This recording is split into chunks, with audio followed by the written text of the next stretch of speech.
بسم اللہ الرحمن الرحیم۔ الحمدللہ، آج ہماری تلاوت کا آغاز تیسرے پارے کے دوسرے نصف سے آدھے سے، جس کے آغاز میں یہودیوں کے لیے مذمت ہے کہ وہ اللہ کے نیک بندوں کو قتل کیا کرتے تھے، اور جو انصاف کی دعوت دینے والے اللہ والے تھے یہ ان کے دل سے دشمن تھے، ان کے لیے اللہ کا عذاب ہے، اور یہ غلط فہمی کا شکار ہے کہ ہم نے جہنم میں کوئی نہیں جانا۔ پھر تذکرہ فرمایا کہ اللہ کی بڑائی، اللہ کی عظمت، اللہ کی شان ہے، جسے چاہے ذلت سے عزت کے نقشوں میں ذلت سے عزت کے نقشے عطا فرمائے، اور جسے چاہے عزت کے نقشوں میں رسوا کر دے۔ وہ ذات بڑی قدرت والی ہے، زندوں سے مردہ زندہ پیدا کرتی ہے اور مردہ سے زندہ پیدا کر دیتی ہے، رات کو دن سے، دن کو رات سے۔ یہ سب اسی کے قدرت کے نشانیاں ہیں۔ ایمان والوں کو تلقین فرمائی، کفار سے دلی دوستی نہ لگانا، ایمان والوں کو چھوڑ کر کفار سے دلی دوستی نہ لگانا۔ اگر اللہ سے سچی محبت ہے تو راستہ رسول اللہ صلی اللہ علیہ وسلم کی اتباع اور پیروی ہے۔ یہی وہ راستہ ہے، تم اللہ کے محبوب بن سکتے ہو اور اللہ تمہاری خطاؤں کو معاف فرما دیں گے۔ پھر حضرت عمران کا تذکرہ ہے۔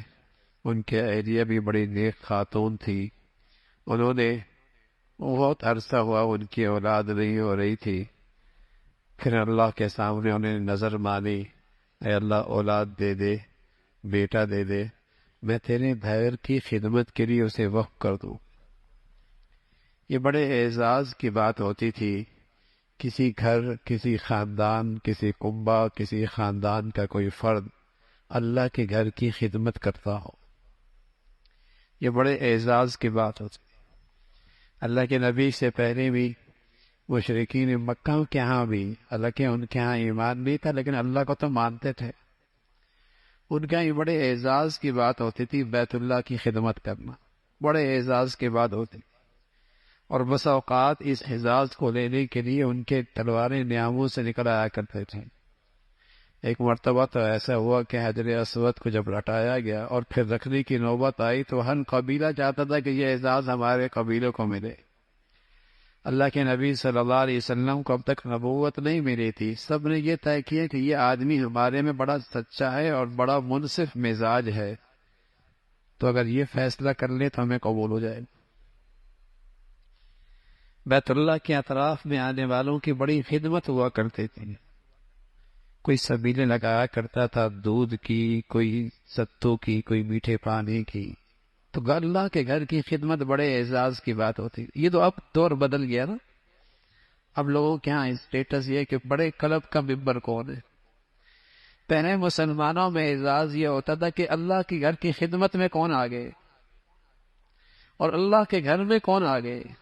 اس کائنات کے سب سے بڑے آدمی محمد رسول اللہ ہیں، اللہ کے گھر میں سب سے آگے۔ اللہ کے گھر بنانے میں بس اوقات آپ پتھر اٹھا رہے ہیں، پتھر اٹھا رہے ہیں، حالانکہ آپ کے جانثار موجود ہیں، آپ اشارہ کرتے تو گردنیں پیش کرنے کے لیے تو تیار تھے، لیکن آپ کیوں پتھر اٹھا رہے ہیں؟ اعزاز، نصیب کی بات۔ تو اس خاتون نے نظر مانی کہ اے اللہ بیٹا دے دے، تیرے گھر کی خدمت کرے گا۔ اس وقت اللہ کا گھر جو سب سے پہلا قبلہ تھا مسلمانوں کا، بیت المقدس، اے اللہ تیرے گھر کی خدمت کرے گا۔ اللہ کی شان، بیٹا نہیں ہوا بیٹی ہو، تو ماں تھوڑی سی رنجیدہ سی ہوئی، غم زدہ ہوئی کہ میری نظر کیسے پوری ہوگی اور مجھے یہ اعزاز کیسے ملے گا۔ بیٹیاں تو گھر کی خدمت کے لیے قبول نہیں ہوتی، وقف نہیں ہوتی، بیٹا نہیں ہوا۔ تو اللہ تعالیٰ نے حوصلہ دیا، ہمت بڑھائی، بیٹی ایسی ہے جس پر ہزاروں بیٹے قربان، مائی مریم۔ وہ مریم کیا تھی؟ بچپن ہی کی ولیہ تھی، بچپن ہی کی ولیہ تھی۔ آپ کے پاس بغیر موسم کے پھل آیا کرتے تھے، پیدائشی ولیہ تھی، بغیر موسم کے پھل آیا کرتے تھے۔ ایک دن حضرت زکریا علیہ السلام نے دیکھا کہ اس کے پاس تو پھل آتے ہیں اور بغیر موسم کے، پوچھ لیا بیٹی یہ کہاں سے آتے ہیں؟ کہ اللہ دیتا ہے، اللہ دیتا ہے۔ تو فوراً حضرت زکریا علیہ السلام کا خیال اللہ کی قدرت کی طرف تازہ ہو گیا۔ آپ کی اولاد نہیں تھی، بوڑھے ہو چکے تھے، سر کی چاندی چمک رہی تھی، سر کے بال سفید ہو چکے تھے، بیوی بانج بھی تھی اور بوڑھی بھی تھی۔ یہ موسم اولاد کا تھا نہیں دونوں کے لیے، نہ باپ شوہر کے لیے نہ بیوی کے لیے۔ اللہ میاں سے دعا کر دی، اے اللہ تو مریم کو بغیر موسم کے پھل دے سکتا ہے تو مجھے بغیر موسم کے اولاد دیتے۔ کچھ ایسی انکساری اور کیسی عاجزی، کچھ ایسی فریاد تھی، اللہ نے فریاد قبول کر لی۔ پوچھا کہ اللہ بیٹا تو ہوگا لیکن کیا میں جوان ہو جاؤں گا اور میری بیوی بھی جوان ہو جائے گی؟ فرمایا نہیں، دونوں بوڑھے رہو گے، اسی بڑھاپے کے اندر ہو، اسی بڑھاپے کے اندر ہوگی۔ اور ہوا بیٹا، اور بیٹا بھی پھر حضرت یحییٰ جیسا پاک دامن، عفیف، نیک سیرت، صالح، اللہ نے حضرت یحییٰ کی صورت میں بیٹا عطا فرمایا۔ تو یہ اللہ کی قدرت۔ آگے واقعہ اس سے بھی زیادہ غیر معمولی اللہ کی قدرت۔ یہاں تو اماں بھی ہیں، ابا بھی ہیں، اگرچہ بوڑھے ہیں لیکن ہیں تو صحیح نہ۔ آگے پیدائش حضرت عیسیٰ علیہ السلام، اس کا تذکرہ ہے، جن کے تو والد ہی کوئی نہیں۔ اللہ رب العزت نے مریم سے پیدا فرمایا، والدہ ہے، والد کوئی نہیں ہے، حضرت عیسیٰ علیہ السلام ہیں۔ اور سبحان اللہ، پھر اللہ نے ان کو ایسا نبی بنایا، ایسا رسول بنایا، معجزے دیے، معجزے بھی غیر معمولی۔ ایک تو یہ معجزہ تھا کہ بچپن ہی میں حضرت عیسیٰ علیہ السلام نے بولنا شروع کر دیا۔ دوسرے معجزے دیے کہ آپ پرندہ مٹی سے بناتے، ہوا میں اڑاتے، اس میں زندگی آ جاتی تھی۔ کوئی مادر ذات اندھا پیدا ہوتا، آپ اس کی آنکھوں پہ ہاتھ لگاتے، بینائی واپس آ جاتی تھی۔ مردے کو آپ زندہ کر دیا کرتے تھے۔ اس زمانے کے اندر طب کا بڑا چرچا تھا، طبیب اپنی مہارت رکھتے تھے۔ اللہ رب العزت نے نبی کا معجزہ ایسا دیا کہ ساری دنیا کے طبیب اکٹھے ہو جائے، ایسا تو کوئی نہیں کر سکتا۔ معجزہ ہے ہوتا ہی ایسا ہے کہ وقت زمانے کے لوگ اس جیسا نہ کر سکے۔ طبیب کیا کر سکتا ہے؟ بینائی ٹھیک تو نہیں، ٹھیک کر سکتا ہے لیکن مادر ذات کو تو بینائی نہیں آ سکتی، مردے کو تو زندہ نہیں کر سکتا۔ لیکن اللہ نے حدیث علیہ السلام کو یہ سارے معجزے عطا فرمائے۔ یاد رکھیے گا، معجزہ اللہ کا قدرت کا شکار ہوتا ہے، اللہ کی قدرت ہوتی ہے، نبی کے ہاتھ پہ ظاہر ہوتا ہے، نبی کے اختیار میں نہیں ہوتا۔ جب چاہے کوئی معجزہ دکھا دے، جب چاہے کوئی ولی کرامت دکھا دے، ایسا نہیں ہے۔ قدرت اللہ کی، آپ کی سچائی کے لیے، آپ کی سچائی کے اعلان کے لیے اللہ اس قسم کے معجزات دکھاتے ہیں، اپنے نبیوں کو دیتے ہیں۔ ہمارے نبی صلی اللہ علیہ وسلم کو بڑے غیر معمولی معجزے ملے، غیر معمولی معجزے ملے۔ ایک مرتبہ آپ نے انگلی ڈالی پانی میں اور بڑے لشکر نے پانی پی لیا، پانی ختم کوئی نہیں ہوا۔ ایک روایت میں آتا ہے ابراہیم ابو ہریرہ رضی اللہ تعالیٰ بھوک میں تھے، آپ علیہ السلام نے دیکھا کہ طالب علم تھے، یہ صفہ کے طالب علم تھے۔ نبی علیہ السلام کا پہلا تعلیمی ادارہ، دینی تربیت کا ادارہ تھا صفہ۔ یہ کماتے وقت کچھ نہیں تھے، بس جو بھیج دیتا تھا اس پہ گزارا ان کا ہوا کرتا تھا۔ تو آپ نے دیکھا کہ بھوک ہے، ساتھ گھر لے گئے تو ایک برتن میں دودھ موجود ہے۔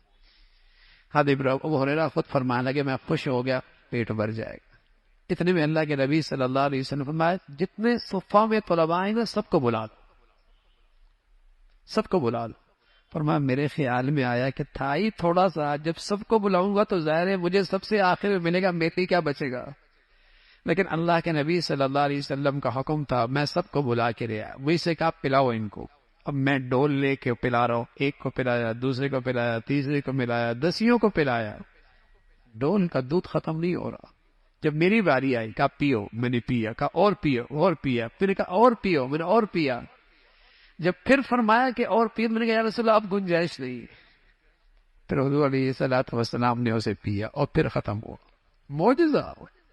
اور بھائی وہ تو سارے معجزے آئے اور چلے گئے، لیکن قرآن کا معجزہ آپ نہیں دیکھا، صدیاں ہو گئی ہیں بھائی، اس کے ایک نقطے میں فرق نہیں ہے۔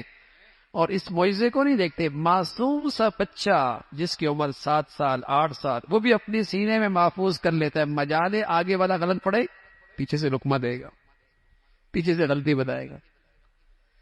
تو اللہ کے نبی صلی اللہ علیہ وسلم کو معجزے ملے. حضرت عیسیٰ علیہ الصلوۃ والسلام کے یہ معجزے تھے. پھر عیسائی یہودی آپ کے جانی دشمن آپ کو شہید کرنے کی انہوں نے سازش کی, لیکن اللہ ہے, انہوں نے تدبیر کی, اللہ نے بھی تدبیر کی, اللہ کی تدبیر غالب آ گئی. یہودیوں کا عقیدہ ہے کہ ہم نے قتل کر دیا اور پھر قبر پھٹی اور پھر آپ آسمانوں پہ چلے گئے. عیسائیوں کا عقیدہ ہے آپ کو سولی دے دی گئی. مرزائی, قادیانی, جھوٹے نبی کے پیروکار, کافر, مرتد, ان کا عقیدہ یہ ہے کہ عیسیٰ علیہ الصلوۃ والسلام زخمی ہو گئے, پھر کشمیر چلے گئے, وہاں ان کا علاج ہوا, پھر وہیں ان کی زندگی ختم ہو گئی, وہیں مر گئے. مسلمانوں کا عقیدہ جو قرآن نے بتایا, عیسیٰ علیہ الصلوۃ والسلام کو اللہ نے زندہ آسمانوں پہ اٹھا دیا اور قرب قیامت میں پھر دنیا میں تشریف لائیں گے اور پیارے نبی کی شریعت پہ عمل کریں گے. قرآن یہی بتاتا کہ یہودیوں نے سازش کی شہید کرنے کی, اللہ کی تدبیر غالب آ گئی, اللہ نے آسمانوں پہ اٹھایا, اللہ تعالیٰ نے آسمانوں پہ اٹھایا, اس کا تذکرہ فرمایا. پھر وہ نجران کے جو عیسائی آئے تھے آپ سے بحث کر رہے تھے, دلائل سے تو وہ مان نہیں رہے تھے عیسیٰ علیہ الصلوۃ والسلام کے بارے میں جو سچائی تھی. تو اللہ کے حکم سے رسول اللہ صلی اللہ علیہ وسلم نے ان سے کہا ایسا کرتے مباہلہ کر پائے. مباہلہ یہ ہوتا ہے کہ تم بھی اپنے گھر والوں کو بلاؤ, میں بھی اپنے گھر والوں کو بلاتا ہوں, ایک میدان میں اکٹھے ہو جاتے ہیں, اللہ سے دعا کرتے ہیں, اے اللہ جو ہم سے جھوٹا ہے اس پہ تو لعنت دے. یہودیوں کے اس وقت میں ان کے مذہبی پیشوا بھی موجود تھے. انہوں نے کہا نہیں یہ نہیں کرنا, مارے جاؤ گے. اس کا تذکرہ فرمایا. پھر فرمایا ان لوگوں کو دعوت دو اس کلمے کی جس کلمے کو عیسیٰ علیہ الصلوۃ والسلام بھی لے کے آئے, موسیٰ علیہ الصلوۃ والسلام بھی لے کے آئے, جس کلمے کا تذکرہ تورات میں بھی ہے, انجیل میں بھی ہے, توحید کا کلمہ ہے. انہیں اس کلمے کی طرف دعوت دو اور انہیں بتاؤ کہ ابراہیم علیہ الصلوۃ والسلام یہودی نہیں تھے, نصرانی نہیں تھے, وہ تو مخلص اور یکسو ہو کر مسلمان تھے. اس کا تذکرہ فرمایا. پھر فرمایا یہودی یہ سازش کرتے ہیں اور چاہتے ہیں جیسے یہ خوب گمراہ ہے مسلمان بھی ایسے ہی گمراہ ہو جائے. مسلمانوں کی زندگی میں یہی گمراہی ہے. یہ بس اوقات اسلام لاتے ہیں لیکن سازشی انداز میں کہ صبح اسلام لے آؤ, شام کو اسلام سے انکار کر دو تاکہ سادہ لوگ مسلمان بھی ان کی پیروی کرنے لگ جائے اور وہ بھی اسلام سے مرتد ہو جائیں. یہ ان کے سازشوں کا تذکرہ فرمایا. پھر اللہ رب العزت نے فرمایا کہ اللہ نے تو پیغمبروں سے عہد لیا تھا کہ اگر آخری نبی آئے گا تو اس کے پیروکار بننا. در حقیقت ان پیغمبروں کی امتوں کو تلقین ہے کہ آخری نبی کی پیروی کرنا سب کی فلاح اور نجات ہے. اب نجات کا راستہ ایک ہی ہے اور وہ محمد رسول اللہ صلی اللہ علیہ وسلم کی اتباع ہے. اللہ رب العزت کو جو دین پسند ہے وہ صرف دین اسلام. جو بھی اپنی غلطیوں پہ توبہ کرے گا, اپنی اصلاح کر لے گا, اللہ معاف فرما دے گا. اس اسلام کی قدر و قیمت کیا ہے اللہ میاں نے بتایا. کل قیامت میں نجات نہیں ہو, چاہے اس مسجد سے بھرا سونا بھی دے دو, بلکہ اس ملک کے بقدر سونا بھی دے دو.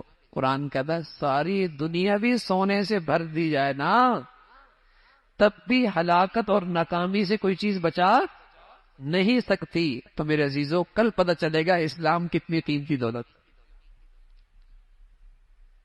فرمایا ساری دنیا دولت, ساری دنیا زمین و آسمان کی یہ ساری فضا سونے سے بھر جائے تب بھی نجات نہیں ملے گی. نجات کی شکل کیا ہے؟ اسلام کی زندگی, اسلام پہ خاتمہ. تب اندازہ ہوگا نعمت اسلام کیا دولت ہے. اللہ ہمیں قدردانی نصیب فرما دے. اللہ تعالیٰ ہمیں اس کی قدردانی نصیب فرما دے. میرے عزیزو چونکہ آج کی منڈیوں میں یہ دولت چلتی نہیں نا, تو پیدائشی مسلمانوں کو بس اوقات اس کی قدر بھی نہیں ہوتی. جن کا اسلام پہ کچھ لگا نہیں تو انہیں اس کی اہمیت اور عظمت بھی نہیں ہوتی. اور بس اوقات مسلمانوں کی اولادیں مسلمان نہیں رہتی، مسلمانوں کی اولادیں اسلام کے بارے میں شک میں مبتلا ہیں، مسلمانوں کی اولادیں قدر نہیں ہوتی۔ تو وہاں اللہ رب العزت بتا رہا ہے کہ اندازہ ہوگا کہ دولت ایمان اور نعمت اسلام کیا دولت ہے۔ فرمایا نیکی کا اعلیٰ درجہ یہ ہے کہ اللہ کے راستے میں اپنی سب سے پیاری چیز خرچ کرو، سب سے پیاری چیز اللہ کے راستے میں خرچ کرو، یہ نیکی کا سب سے اعلیٰ درجہ۔ ویسے تو کچھ بھی خرچ کرو گے خلوص کے ساتھ اللہ قبول فرمائیں گے، لیکن اعلیٰ درجہ نیکی کا پانے کے لیے اپنی محبوب ترین چیز خرچ کرو۔ اور سبحان اللہ، صحابہ رضوان اللہ اجمعین پر جب یہ قرآن کی آیت اتری تو ہر ایک کی نظر پڑی کون سی چیز ان کی زندگی میں سب سے محبوب ہے۔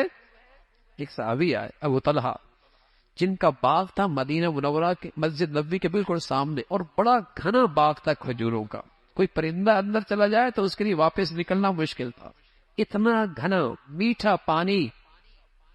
اس کا یا رسول اللہ، میں نے اپنے ساری مادیت میں نظر کی تو میرے کیا سب سے محبوب اور قیمتی چیز یہ باغ لگا ہے، اسے اللہ کے راستے میں قبول کر لی تھی۔ ایک کہا یا رسول اللہ، میری سواری، میرا گھوڑا جسے میں نے بڑی محبت سے پالا ہے لیکن مجھے پسند بہت ہے، لیکن میں نیکی کا اعلیٰ درجہ پانا چاہتا ہوں، اس کو اللہ کے راستے میں قبول کر لیجیے۔ اس انداز سے ہر ایک اپنی محبوب ترین چیز لے کے آئے، اس کا تذکرہ فرمایا۔ پھر روئے زمین پر سب سے پہلا گھر، روئے زمین پر سب سے پہلا گھر وہ بیت اللہ، جس کا حکم اللہ نے دیا ہے، جس کا نقشہ جبرائیل امین نے بنایا ہے، جس کے معمار حضرت ابراہیم علیہ السلام ہے، جس کی مددگار اسماعیل علیہ السلام ہے۔ روئے زمین کی سب سے مقدس عمارت بیت اللہ کی، روئے زمین کی سب سے مقدس عمارت بیت اللہ کی ہے۔ اور سبحان اللہ، اس کے دائیں بائیں کتنی بڑی شاندار بلڈنگیں ہیں، لیکن کتنی مرتبہ دیکھو گے دل بھر جاتا ہے۔ بیت اللہ ایسا ہے، کالے پتھروں سے ہے، کالا اوپر پردہ ہے، جو جتنا اسے دیکھتا ہے اتنی وہ اپنی طرف کھینچتا ہے، جتنا دیکھتا ہے اتنا اپنی طرف کھینچتا ہے۔ عجیب مقناطیسیت ہے اس کے اندر، جو جتنا اسے محبت اور عقیدت سے دیکھے گا، بس اوقات آدمی وہاں سے واپس آ رہا ہوتا ہے تو آنکھوں سے آنسو جاری ہو رہے ہوتے ہیں کہ اس سے جدا ہو رہا ہو۔ حالانکہ اس کے دائیں بائیں شاندار عمارتیں ہیں، لیکن جو اس کے اندر کشش ہے اور جو اس کے اندر نور ہے، تو روئے زمین کی سب سے مقدس عمارت بیت اللہ کی، اللہ کا پہلا گھر ہے، اس کا تذکرہ فرمایا۔ پھر ایمان والوں کو تلقین فرمایا، ایمان والو اللہ کے دشمنوں کی پیروی نہ کرنا ورنہ تم بھی ان جیسے ہو جاؤ۔ اللہ کی رسی مضبوطی سے پکڑو، قرآن مجید کو مضبوطی سے تھام لو، اور یہی راستہ ہے جس سے تم فرقہ پرستی سے محفوظ رہو، آپس میں ٹکڑے اور تقسیم سے محفوظ رہو۔ اللہ کا کلام قرآن مجید کو مضبوطی سے پکڑ لو۔ اللہ کا بڑا انعام ہے اہل ایمان پر، ایمان کے بعد سب سے بڑا انعام کہ مسلمانوں میں آپس میں اتفاق ہو، مسلمانوں میں آپس میں محبتیں ہو۔ مسلمانوں کی بڑی طاقت ہے تقوی اور آپس کا اتفاق، یہ مسلمانوں کی اجتماعیت کے سب سے بڑی طاقت۔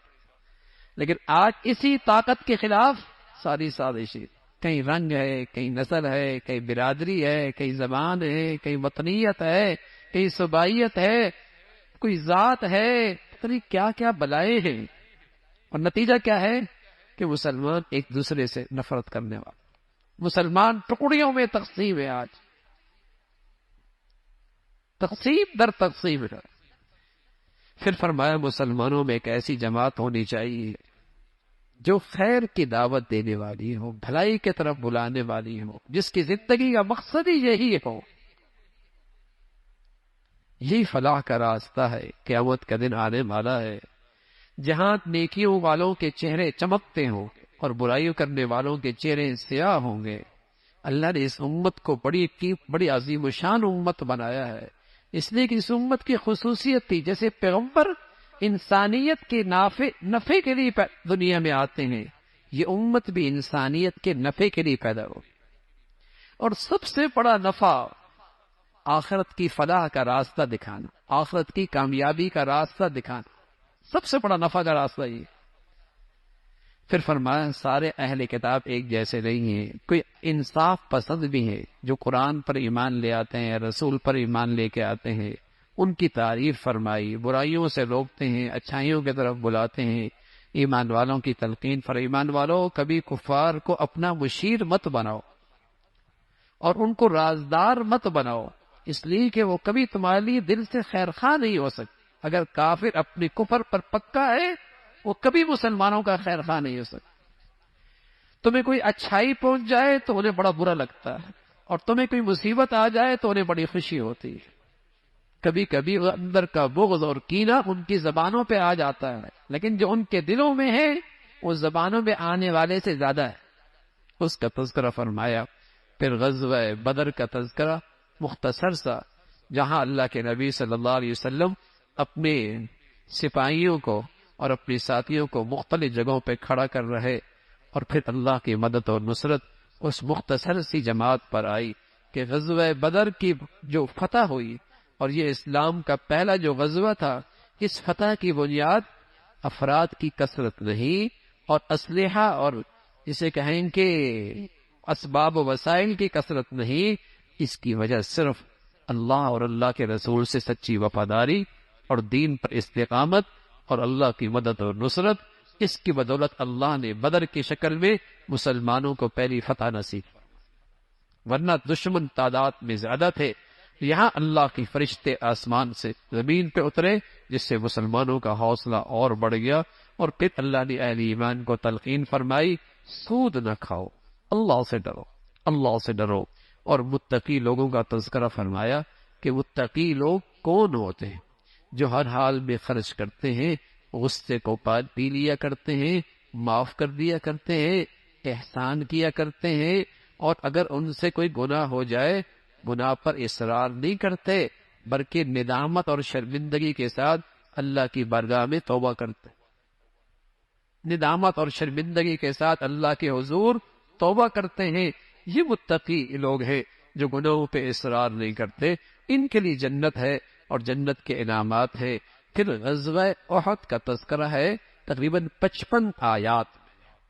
یہ اہل ایمان کے لیے ایک بڑی آزمائش تھی، جیتی ہوئی جنگ اور جیتی ہوئی کامیاب جسے کہیں کہ بازی، مسلمان آزمائش کا شکار ہو گئے اور مسلمانوں کو شکست ہونے لگی، جیتی ہوئی بازی، اس کا تذکرہ، اور اس میں بہت کچھ نصیحت ہے اہل ایمان کے لیے، اور بہت کچھ ہدایت تھی مسلمانوں کے لیے، اور بڑی عبرت تھی اس میں مسلمانوں کے لیے، اور اس میں بڑے نصائح تھے اہل ایمان کے لیے۔ ایک بڑا مقصد تو اس میں یہ تھا کہ جب شکست ہو رہی ہے اور مسلمان زخمی ہو رہے ہیں اور شہداء کی تعداد بڑھ رہی ہے، تو کون ایمان پہ جمع رہتا، تاکہ پتہ لگے ایمان اور منافق واضح فرق معلوم ہو جائے۔ دوسرا فرمایا اس کا مقصد یہ تھا کہ مسلمانوں میں سے کچھ لوگ تھے جن کو اللہ شہادت کا مرتبہ دینا چاہتا تھا، شہادت کا مرتبہ دینا چاہتا تھا۔ اور تیسری بات فرمائی کہ میدانوں کے اندر یہ چیز ہوتی ہے، کبھی کوئی جیتتا ہے کبھی کوئی جیتتا ہے، کبھی کوئی جیتتا ہے کبھی جوتا ہے، یہی تو آزمائش ہے، یہی تو آزمائش ہے، اس کا تذکرہ فرمایا۔ لیکن ساتھ فرمایا ایمان والو، اگر تم ایمان کے تقاضے پورے کرو گے، کامل طور پہ ایمان کے تقاضے کرو گے، تو غالب تم ہی رہو، وَأَنْتُمُ الْأَعْلَوْنَ إِن كُنتُم مُؤْمِنِينَ، ایمان والو غالب تم ہی رہو گے اگر تم نے ایمان کے تقاضے پورے کیے۔ آج جو ذلت اور رسوائی ہے اس کی وجہ یہ ہے آج مسلمان دینی ایمانی زندگی سے بہت دور جا چکا ہے۔ فرمایا وَلَا تَهِنُوا وَلَا تَحْزَنُوا، غم نہ کرو، ہمت نہ ہارو، تم ہی سر بلند رہو گے اگر ایمان کے تقاضے پورے کیے۔ اگر آج ان کو تمہیں زخم لگا ہے، اس سے پہلے انہیں بھی تو زخم لگے ہیں، اور تم میں سے اللہ میاں بہت ساروں کو شہادت کا مرتبہ دینا چاہتا ہے۔ آپ علیہ الصلوۃ والسلام کے بارے میں خبر آ گئی کہ آپ شہید ہو گئے، جس سے مسلمانوں کے تاکہ حوصلے پست ہو جائیں۔ ان کو چاہت، ان کی سازش یہ تھی، لیکن اللہ رب العزت نے اس کو مسلمانوں کی تربیت کا ایک اصول بنا دیا اور مسلمانوں کو تلقین فرمائی کہ محمد صلی اللہ علیہ وسلم بھی دیگر رسولوں کی طرح ایک رسول ہیں، جیسے پہلے آئے تھے آپ بھی چلے جائیں گے، لیکن کیا آپ چلے جائیں گے، آپ دین چھوڑ دیں گے؟ دین تو نہیں چھوڑنا، تم تو محمد الرسول اللہ صلی اللہ علیہ وسلم کے بارے میں عقیدہ رکھو کہ جیسے پہلے رسول آئے آپ بھی تشریف لے جائیں گے۔ اسی کا تذکرہ فرمایا۔ پھر اللہ اور اللہ کے رسول کے اطاعت ہے۔ جب مسلمانوں کو احد کے موقع پہ شکست سے دوچار ہونا پڑا اور 70 ساتھی شہید ہوئے، جن میں حضرت حمزہ رضی اللہ تعالیٰ عنہ بھی ہیں، جو سید الشہداء ہیں، آج بھی احد میں ان کی قبر موجود ہے، آج بھی وہاں ان کی قبر موجود ہے۔ بڑی مسلمانوں پر ایک آزمائش آئی، جیتی ہوئی جنگ مسلمانوں کے لیے شکست کا باعث بن گئی، لیکن جیسی ہی یہ حالات آئے اللہ نے کفار کے دل میں رعب ڈالا، وہ بھاگ کھڑے ہوئے۔ بعد میں جب دور جا کے پہنچے تو انہیں خیال آیا کہ اچھا موقع تھا، آج اسلامی فوج کو بالکل نیست و نابود کر دیتے اور ان کو ملیا میٹ کر دیتے۔ واپس آنے لگے، جیسی واپس آنے لگے اللہ کے نبی صلی اللہ علیہ وسلم کو اللہ نے بتا دیا کہ وہ آ رہے ہیں، تو آپ نے اپنا لشکر تیار کیا اور آپ نے اعلان کر دیا کہ جو ساتھی احد میں شریک تھے دوبارہ میدان کے لیے تیار ہو جائیں۔ سبحان اللہ، 70 ساتھیوں کو ابھی ان کی تدخین ہوئی، باقی ساتھی زخموں سے دوچار ہیں اور باقی تھکاوٹ اپنی جگہ پر، لیکن وہ اللہ کے نبی کے مخلص وفادار پھر ساتھ کھڑے ہو گئے، اور تقریباً مدینہ سے 7 کلومیٹر دور ایک مقام تھا حمراء الاسد، وہاں تک پہنچے، لیکن اللہ رب العزت نے کفار کے دل میں ایسا رعب ڈالا وہ بھاگ نکلے، اور اللہ رب العزت نے مسلمانوں کو وہ فتح نصیب فرمائی، اس کا تذکرہ اور پھر اہل ایمان کی تعریف فرمائی۔ لیکن ایسے موقع پہ جب مسلمانوں کی شہداء کی تعداد زیادہ ہوئی اور مسلمان زخمی بھی زیادہ ہوئے، جیتی ہوئی جنگ آزمائش کے شکار ہو گئے، تو اس موقع پہ منافقین کو سازش کرنے کا موقع مل گیا اور انہوں نے پروپیگنڈا شروع کر دیا۔ ہم نہیں کہتے تھے نہ جانا، ہم نہیں کہتے تھے کہ مارے جاؤ گے، ہم نہیں کہتے تھے کہ اگر ہماری طرح تم عقل سے کام لیتے تو آج محفوظ ہوتے اور اتنا نقصان نہ اٹھانا پڑتا۔ تو اللہ رب العزت نے ان منافقین کو جواب دیا، موت تو تمہارے گھر میں بھی آ جائے گی، موت تو تمہارے محفوظ قلعوں کے اندر بھی آ جائے گی، اور اگر آئے گی تو کون ہے تمہیں موت سے بچانے والا، اس کا تذکرہ فرمایا۔ اور پھر اللہ رب العزت نے اہل ایمان کے لیے سفارش فرمائی کہ جن سے یہ غلطی ہو گئی، جہاں آپ نے پہاڑ پہ کھڑا کیا تھا وہ وہاں سے نیچے اتر آئے تھے، جس سے مسلمان شکست سے دوچار ہوئے، ان کی دل جوئی کیجیے، انہیں معاف کر دیجیے، انہیں درگزر کیجیے، اس کا تذکرہ فرمایا۔ پھر اللہ رب العزت نے اہل ایمان سے کہا، ایمان والو تم اپنی نبی کی اتباع کیا کرو اور اپنی نبی کی پیروی کیا کرو، اور ساتھ ان کی مذمت فرمائی جو لوگ مالوں کو اکٹھا کرتے ہیں اور سمجھتے ہیں کہ مال میں بخل کرنا ہمارے لیے بہتر ہے، فرمایا بہتر نہیں ہے، یہ تمہارے حق میں شر ہے، اس کا تذکرہ فرمایا۔ اور پھر ان لوگوں کا تذکرہ، یہودی جب مسلمان کسی دین کے کام کے لیے وسائل اکٹھا کرتے تھے اور مال اکٹھا کیا کرتے تھے تو یہودی پروپیگنڈا کرتے تھے کہ مسلمانوں کا خدا غریب ہو گیا، اس لیے مسلمان مال اکٹھا کر رہے۔ اللہ رب العزت نے فرمایا ہم نے ان کی بات سن لی ہے، ہم نے ان کی بات سن لی ہے اور ہم انہیں عذاب دیں گے، اور اس کا تذکرہ فرمایا، اور ساتھ فرمایا کہ اصل کامیابی یہ ہے، حقیقی کامیابی یہ ہے کہ کوئی آدمی موت کے بعد جہنم سے بچ جائے اور جنت میں چلا جائے، اصل کامیابی یہی ہے۔ باقی دنیا ایک آزمائش کی جگہ ہے، ایک دھوکے کی جگہ ہے، کفار کی طرف سے تم پر مختلف قسم کے تکالیف آئیں گی، زبانی، تمہارے جان کے بارے میں، مال کے بارے میں، ذات کے بارے میں، لیکن تم صبر اور تقوی سے کام لینا، یہ تمہارا کچھ نہیں بگاڑ سکتے۔ پھر اللہ رب العزت نے فرمایا حقیقی عقل مند وہی ہے جو اللہ کی قدرت میں غور و فکر کر کے اللہ کا قرب پاتا ہے۔ اور پھر ایمان والے کی وہ مناجات جو وہ اللہ سے دعائیں کرتے ہیں، اس کا تذکرہ فرمایا، اور اہل ایمان کے بارے میں فرمایا کہ ایمان والو تم کفار کی ظاہری ترقی سے دھوکہ نہ کھاؤ، حقیقت میں کامیابی وہی ہے جو ایمان اور اعمال صالحہ کے بعد آخرت میں تمہیں نصیب ہوگی۔ اور ایمان والوں کو چند اصول بتائے، ہمیشہ صبر سے کام لینا اور دین پہ جمے رہنا اور اپنی دینی سرحدوں کی حفاظت کرنے میں چکنا اور ہوشیار رہنا اور تقوی اختیار کرنا، بس تم کامیاب ہو جاؤ۔ بس تم کامیاب ہو جاؤ گے۔ اللہ رب العزت عمل کی توفیق نصیب فرمائے۔